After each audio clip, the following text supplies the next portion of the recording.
Alrighty, welcome back, ladies and gentlemen, to the GSL with Moletrap and Caldor. Hey, guys. What's going on? Next match is going on. Actually, really good games today. I kind of like that. Yeah, it's been pretty good stuff. I mean, even though that last series was a bit of a blowout, we got to witness, you know, sometimes it's just nice to watch really good play and just watch things done well.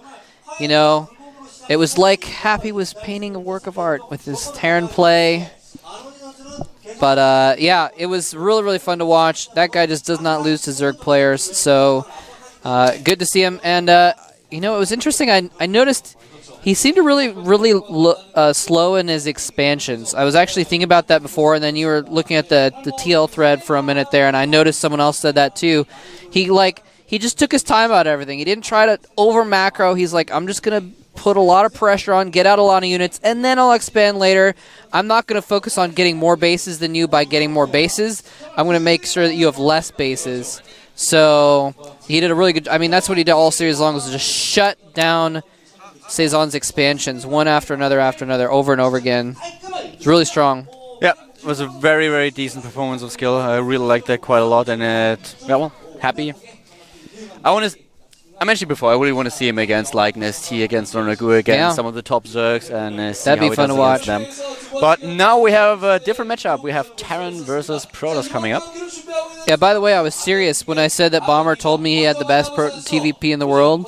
I just thought for a second, okay, if he told me something like that and I had to guess which race the guy played, I would be like, yeah, that's a Terran right there.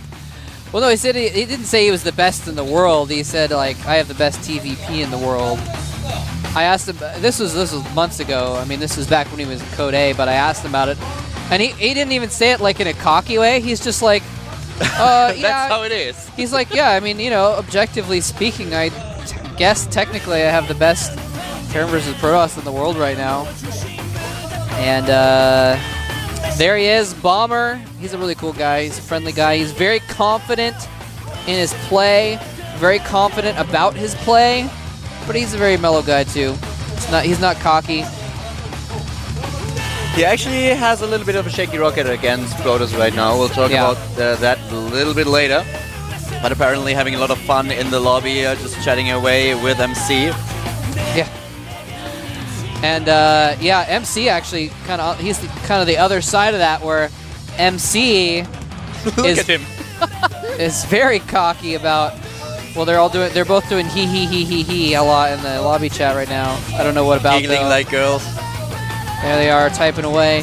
MC, he's the other side of it. He's actually really cocky, like in his interviews and stuff, in his ceremonies and all that. Oh, it's an act, I guess. Yeah, it's definitely an act, but still, look at that though.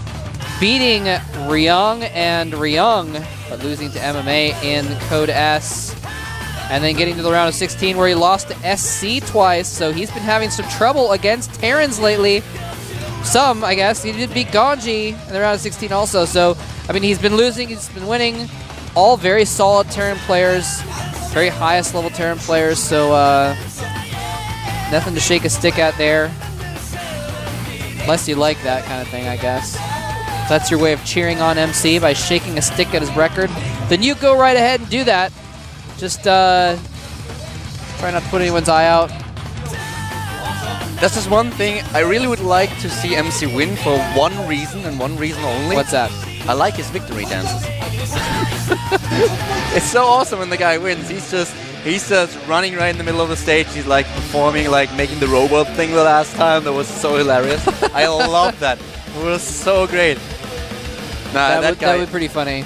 Yeah, he's definitely a funny guy, but that will be a really good match. Daybreak will be the first map, Crossfire the second, as you can see, and Tal'Daram Altar being the third map. This is Terran versus Protoss, Bomber against MC. Ladies and gentlemen, we are going to start that game in a few seconds. Stay tuned for Bomber against MC at the Code A of GSL.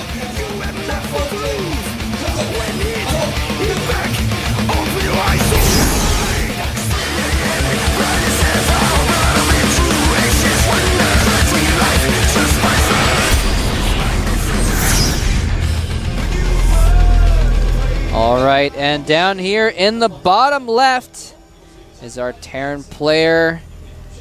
Used to be self-proclaimedly the best TVP in the world. Startail Farmer. Can he bring that same level of play Still to smiling. this game? He's a happy guy. Yep.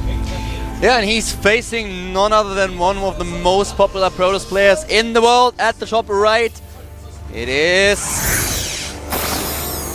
Otis MC. OGSMC. MC Hammer Time. So, on a map like that, on a map like Daybreak, most people, well, most players in the TVZ go for that early expansion. We've elaborated on that quite a bit during the season that we have with the rocks in the middle of the map.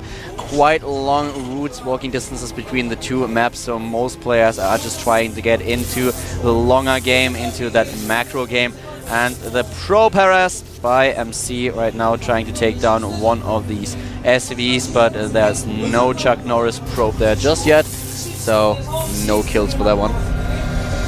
Nope, that would be if Huck was playing. If this was Huck's probe, he would have killed 2 SCVs by now. But anyway, MC just running that probe around.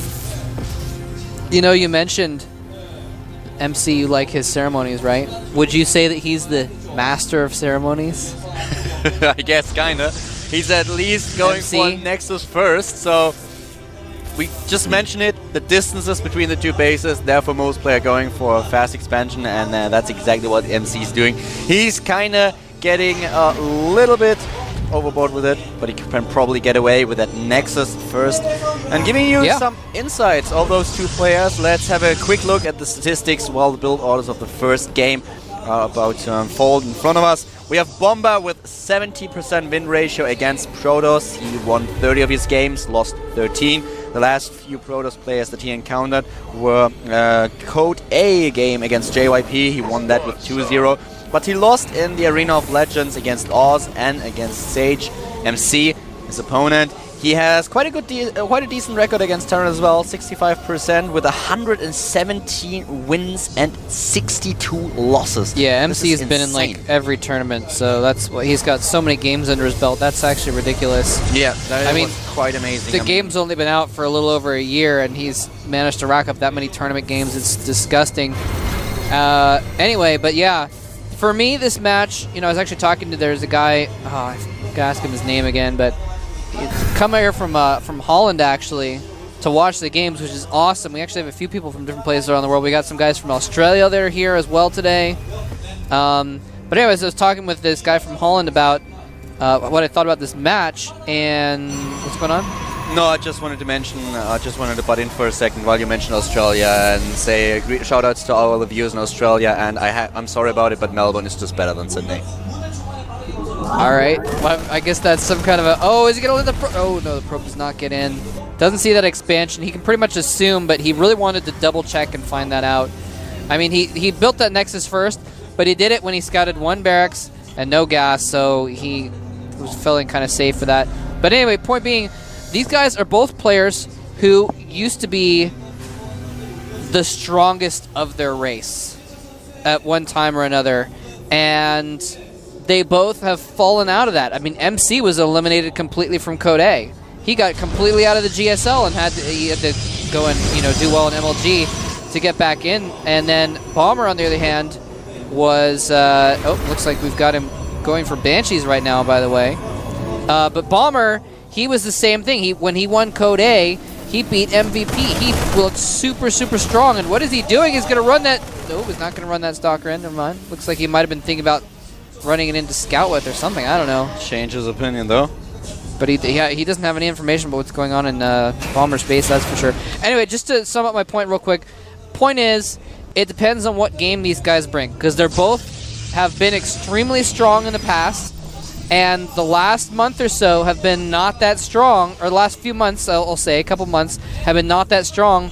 But then the last few weeks, they've both been picking it up again. So, you know, if Bomber plays up to his full potential and MC plays up to his full potential, I say Bomber wins. But Bomber hasn't been playing up to his full potential, and MC has lately. So I don't know. I don't know what's gonna happen. That's my point. I don't know. I don't know what's going to happen.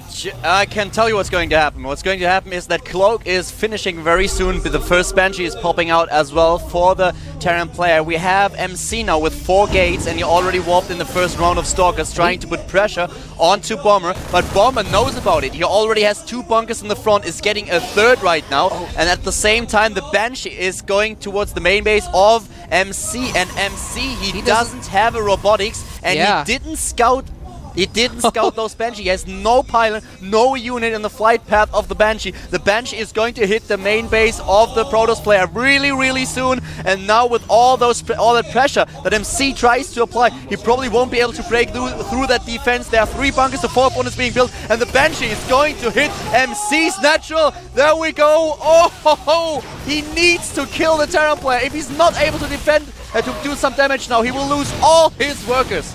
Yeah, he runs all of his probes away from that expansion. Bomber needs to pay a little bit more attention and actually go for the workers, though. Robotics facility being made right now, but is it going to be enough? He can't just attack that. There he goes. Now he's going to bring in and try and kill off some probes now. And he sees the robotics facilities on the way.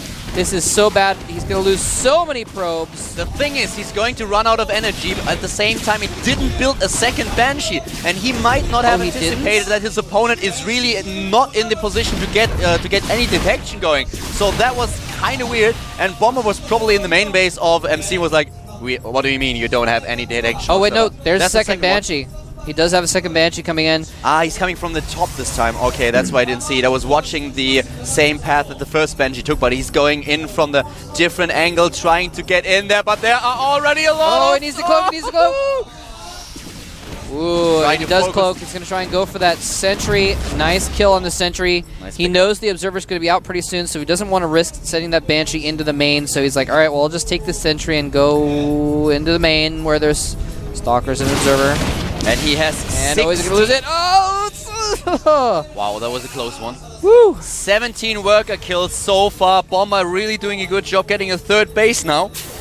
He is on 47 SCVs, has 3 mules and is against 45 probes. So those 2 Banshees really paid off the Cloak as well, and that early attack for MC didn't do any damage at all. Yep, I like that 3rd command center going down. He's like, all right, well, I'm pretty safe right now. I can at least get this command center. He probably doesn't feel quite safe enough to move out and actually take the base with it just yet, but he will once that command center is complete. And MC actually taking his own expansion as well.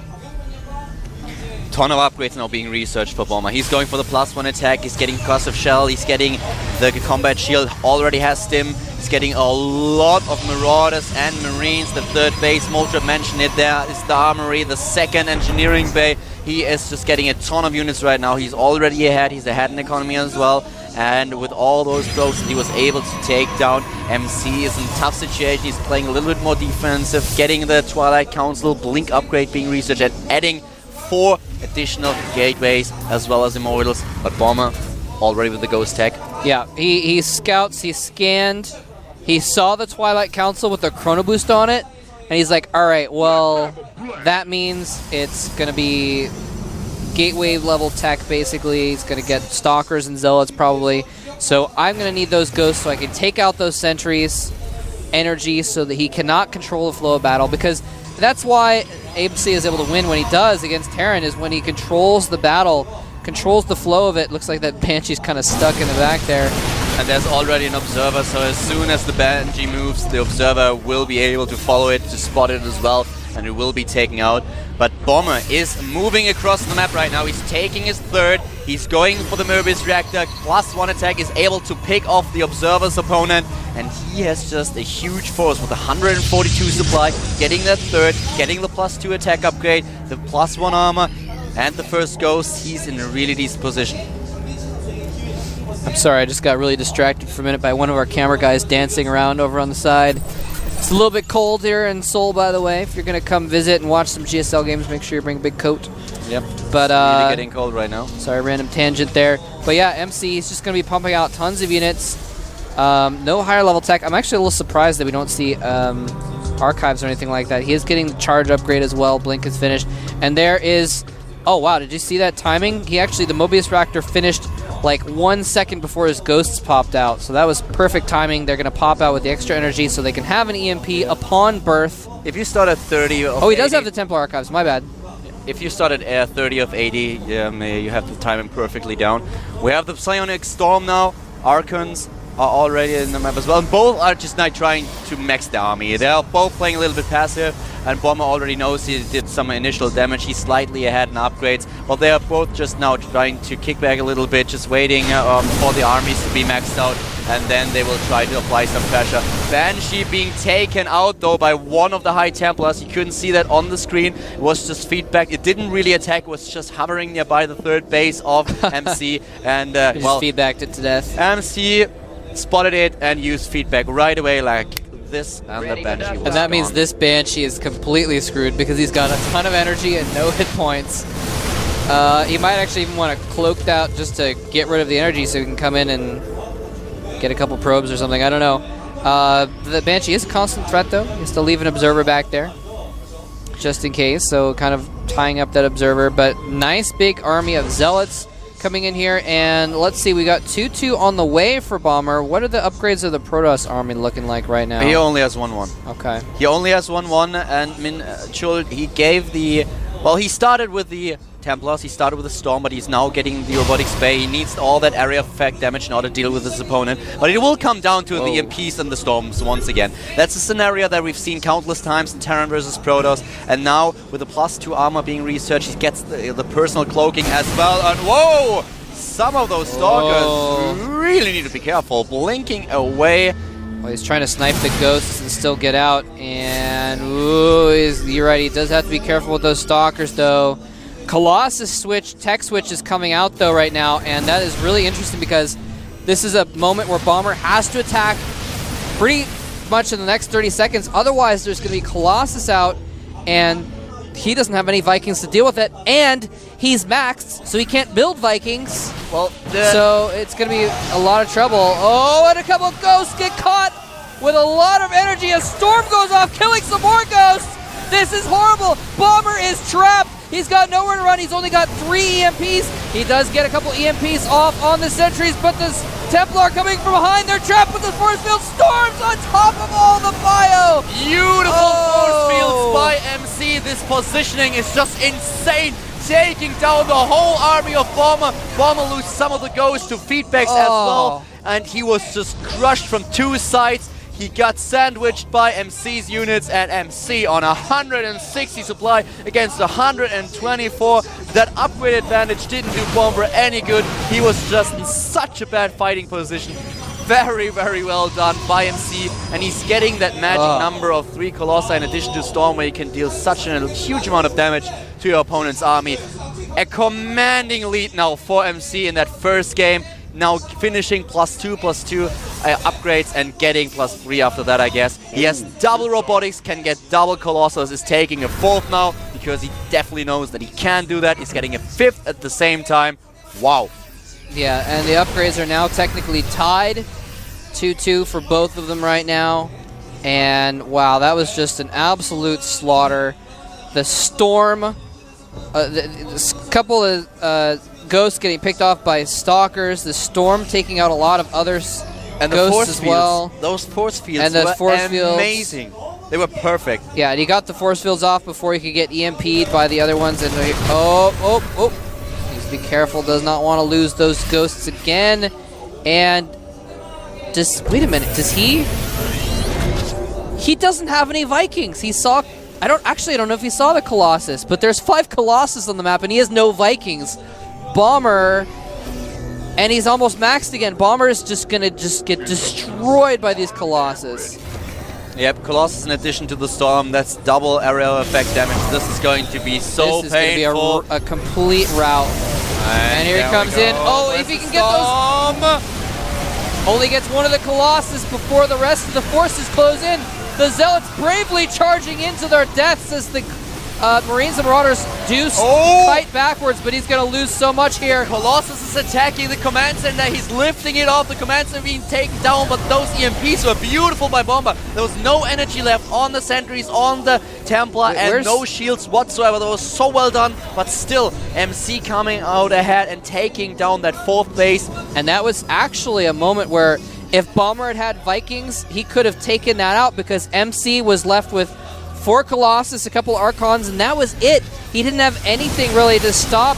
And here he is going in for the kill, though, possibly. Bomber forced to fall back. Those 4 Colossus doing major damage along with the Storm. Awesome Storms. The Colossus shooting from the back. And that's the GG. Game number 1 is won by MC. Bomber doesn't stand a chance after that first engagement, which went just horrible for the Terran.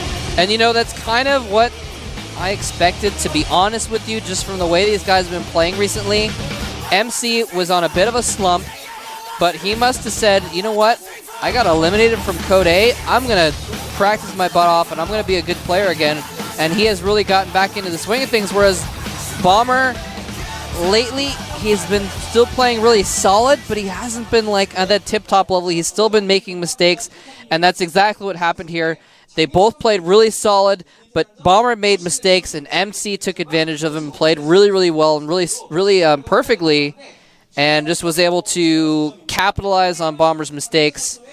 And I really am a little bit puzzled by the fact that Bomber didn't get Vikings. Maybe he didn't know the Colossus were coming, because the first time his army died, there actually wasn't any Colossus there, so maybe he didn't expect them to come, but that tech switch just caught him completely off guard. And well, Daybreak certainly didn't work in the favor of Bomber. Just that first fight was so annihilating. Daybreak being the anvil and MC the hammer. And now we have... Hey, I was waiting for that for quite a while. Okay? No, that was good, man. That was worth waiting for. That was a good one to save up. Yeah, the next map will be Crossfire, though. That was a knee slapper. Yeah, Crossfire is going to be the next map. And it's going to be interesting to see how that goes. It could, you know, Crossfire is a very narrow map. There's a lot of small choke points, a lot of ramps. And it's interesting because that can favor either race depending on what style of play they go for. You know, if Bomber decides to actually go for some kind of siege tank play, you know, siege tanks can hold chokes really, really well, or they can take chokes really well. You often see players will actually go in and they'll, like, siege up on the high ground ramp outside of the Protoss expansion and shell downwards. But in the later game, if you have Bio being funneled into small places where Storms and Colossus can hit them, it can actually go in favor of the positioning, can go in favor of the Protoss. So it's all going to come down to that kind of thing. We're going to get started with game number 2. Bomber needs to win this game. We're going to find out if he can in just a moment.